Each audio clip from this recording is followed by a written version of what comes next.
Hey everybody, welcome. If you've been sticking with me this long, hopefully you've been enjoying. Again, if you want to pick up your own copy of Achilles The Making of a Hero, be sure to check out my link down in the description of the video. And if you have not yet, like and subscribe so that you can continue to follow along as we read aloud the chapters. So let's start on our next chapter here, which is chapter 2, An Unlikely Friendship. Patroclus. My name is Patroclus. Patroclus had said as he took a step away from the bear, not wanting to be too close to the downed beast.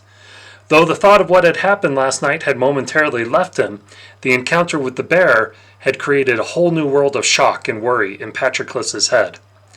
Thanks for the help, Achilles, but I think I had everything under control before you showed up.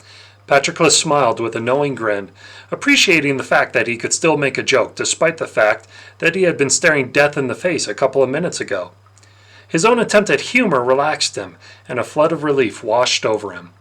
Actually, he was surprised he found anything humorous considering the entirety of the events that had taken place since helping his now ex-friend lift that wine jug out of Dionysus's temple. It was obvious by Achilles' confused expression that he did not get the joke, and was taken aback by Patroclus's words. Had it handled, if it were not for me, you would be nothing more than a grease mark next to this creek. I doubt even Artemis, the goddess of the hunt, could find a mark with her arrow as perfectly as I did. If it had been any other hunter passing by just now, you certainly would have been killed. Achilles was one of the best bowmen in his father's kingdom. He dropped that bear from a good distance back, through thick forest foliage, and this kid in front of him was getting sassy with him? He was almost amused by the sheer absurdity of it. Hey man, I know, I was just joking. Patroclus was getting a little nervous.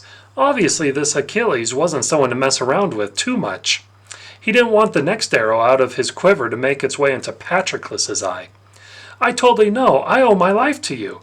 That bear was ready to pound my face all the way down in the underworld. Oh, well then, you certainly are lucky I was here. Achilles seemed to only just notice the large blood stain that covered the front of Patroclus's toga. The blood seemed to run all the way down to Patroclus's feet and sandals, which looked like he had spent all evening squashing grapes in a barrel. Are you injured? Where did all that blood come from? No, I was... Patroclus hesitated. He could not confide in this stranger about what had happened. I was attacked by a robber earlier last night. He had me pinned on the ground, and I stabbed him in self-defense. I was doing nothing wrong. The creep attacked me first. The moment I saw his shaggy beard and a scar across his dead left eye while I passed him on the road, I knew I was in for trouble. The blade he had too. It had this massive bronze sword hidden away in his tunic, and when he pulled it out, I just didn't know what to do. I fell on the ground, and as he came at me, I pulled a dagger out of my belt, and I stabbed him. He would have killed me otherwise, I swear. Patroclus was getting a little ahead of himself. He was talking frantically, making the details up as he went, hoping Achilles would believe him. Well, sounds like you have quite a rough night, Achilles did not know why Patroclus was so on edge. He simply figured Patroclus must be a bit of a coward, and was still shaken by trading blades with a lowlife. Despite that, there was something he liked about Patroclus. He couldn't put his finger on it, but he trusted the guy, and wanted him to stick around. How about you come home with me? We can get you cleaned up and get some proper food into you. That would be great. I haven't eaten anything since... At the talk of food, Patroclus's stomach let out a gut-wrenching gurgle that almost bent him over. He was beginning to suspect that he was passed out by that creek longer than just the morning. Oh man, it must have been at least a day or two since I have eaten. Then come, you will be my personal guest in my father's home. Achilles approached the down bear and pulled the arrow out of the skull with one fluid pull, as if the arrow were simply stuck in a bowl of butter. The boys made their way through the woods with Achilles leading the way. As they walked, they got to know each other a little better. Patroclus told Achilles about his home village, though there wasn't really a whole lot to tell. He was vague on some of the details, not feeling comfortable telling Achilles the name of his village or where exactly it was located. What if word of what he had done reached Achilles? He did not want Achilles to know which specific village he was from, just in case. Patroclus was starting a new life, and he figured if he was going to make it work, he needed to put all that craziness behind him, and best of all, try to forget it. Patroclus would tell jokes, and Achilles would laugh deeply and heartily. To an outside observer, they would appear as two best friends simply strolling through the woods together, one of them just happening to be covered in dried blood. In the back of Patroclus's mind, however, he was still on guard. Though he put on a light, cheerful smile for his companion, he did not feel it in his heart. He was still a murderer. His best friend was dead. Worst of all, this boy he had just met knew his real name. What if people from his village came looking for him? How far away could he really be from his home? Even a faint whisper of what had happened to his friend would probably be enough for this Achilles to connect the dots. He could lie all he wanted about where he was from, but he couldn't lie now about his name. Patroclus realized now that at the very least he should have given Achilles a false name.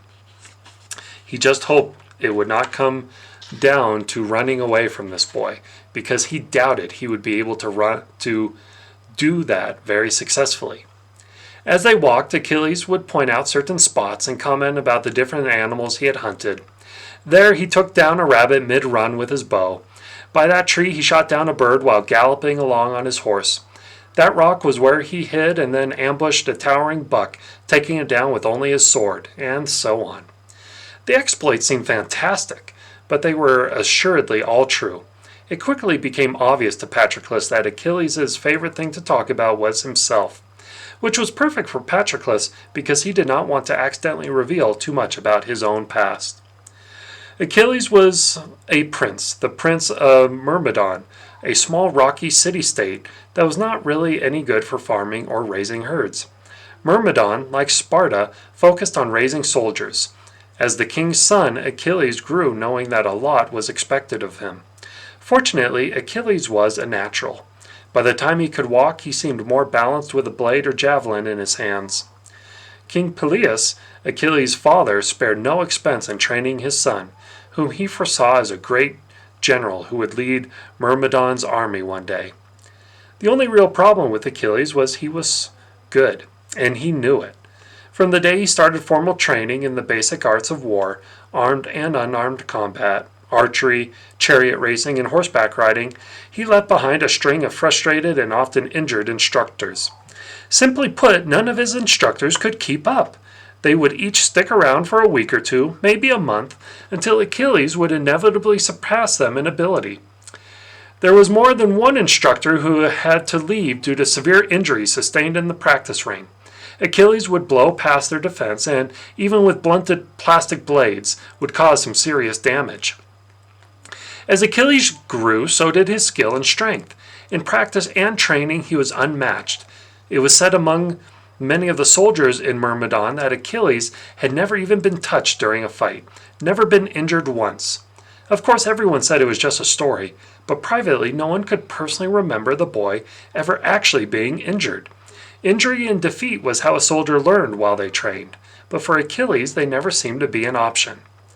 Between instructors, Achilles would usually be found training on his own, slashing dummies in half, thrusting javelins clean through stumps, or acing every target with his bow he came across as he thundered across the countryside on his horse. The other boys were afraid of him, and the seasoned warriors couldn't stand him. One of Achilles' favorite pastimes was to wander around while the men were training, looking for opportunities to mock someone and challenge them to a duel.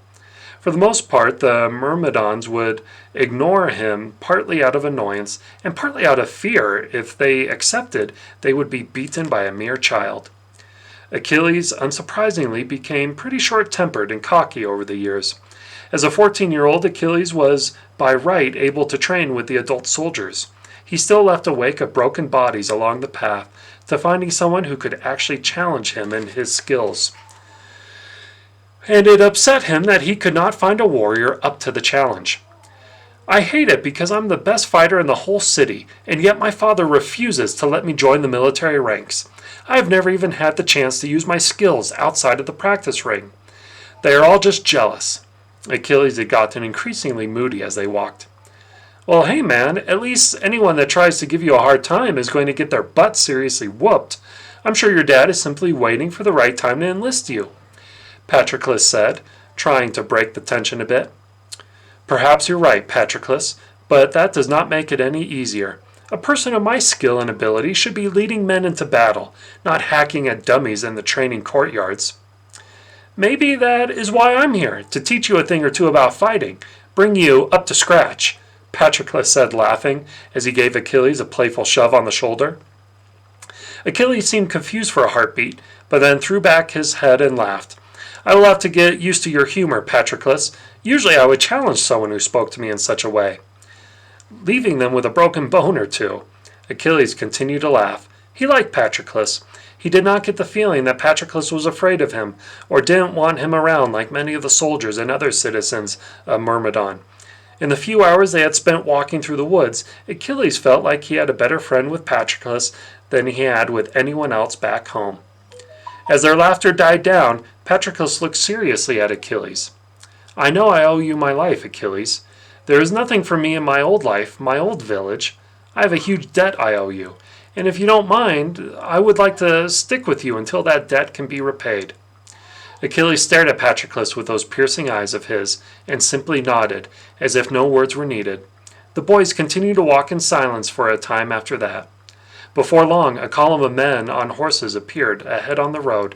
As they got closer, the men appeared to be dressed in dark, boiled leather, and they were armed with sheathed swords and bows strapped to their backs. They were led by a man sitting astride a massive white war-horse. He was wearing a thick fur cloak that made him look like a giant among the other men. As they got even closer, they could see his unshaven face had a hard, mean scowl upon it. His pale eyes seemed as if they could see for miles. "Oh, gods," Achilles murmured mostly to himself. "What? Who is that?" Patroclus said. "It is my father." Well, there you go. End of chapter 2 of Achilles, Making of a Hero. How'd you like chapter 2? What do you think of Achilles and Patroclus becoming friends? Is Achilles going to find out about Patroclus's past? Is Patroclus maybe a little too naive in being able to avoid what he has done? Let me know what you think in the comments. Be sure to like and subscribe if you've not done so already, and pick up your own copy here of Achilles, The Making of a Hero. Otherwise, I'll see you for my next video for chapter 3.